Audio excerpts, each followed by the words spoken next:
Don't know what type of content to post or how often? An effective content strategy will help.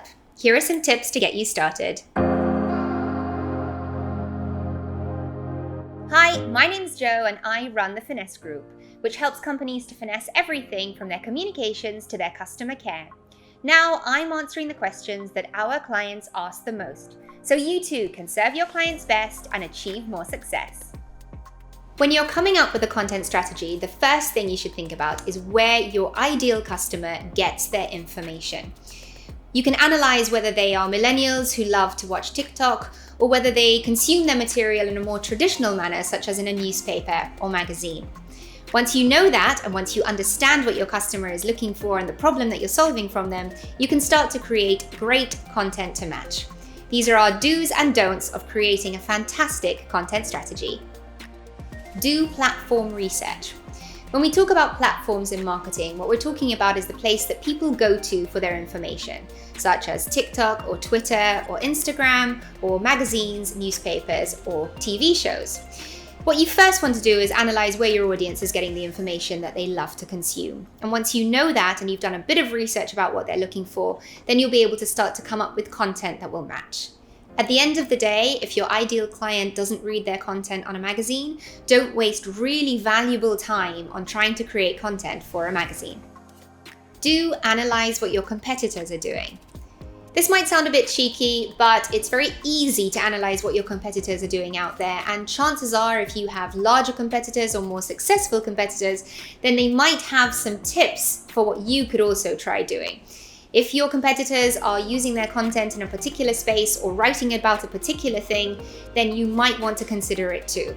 And if you can write it better or do it better, then their customers might take notice of you. Do your keyword research. We all know that online keywords are very important. Essentially, they are the words that we type into a search engine when we're looking for something specific.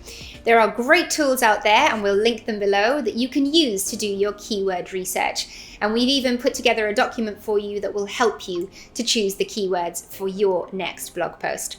Bonus tip, keywords do change as time goes on. So if you're thinking about keywords for something today, then try and think seasonally. Perhaps your potential audience is looking for something around Christmas or around spring or around summer. Using the change in times to try and find specific keywords will actually help your content to stand out. Don't have a perfectionist mindset about everything. From one business person to the other, I know how important it is for you to get your content right.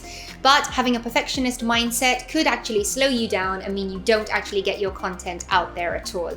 So don't obsess too much about the perfection around your content. Instead, focus on having a really good, value-added and consistent calendar that your audience can come to rely on. Don't assume that what has worked in the past will work again now. Content and the internet in general is constantly changing.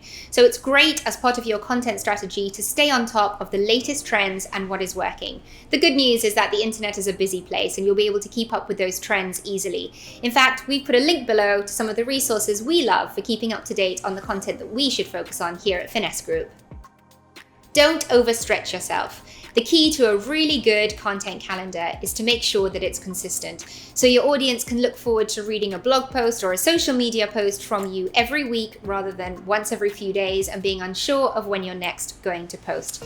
If you don't have the resources to be able to post consistently, then you could reach out to a company that can support you, perhaps by creating the blog posts or simply coming up with the ideas for what you could write about.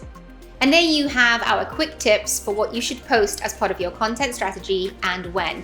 But if you do have any specific questions, we'd love to hear them and we will get back to you. So please post them in the comments below.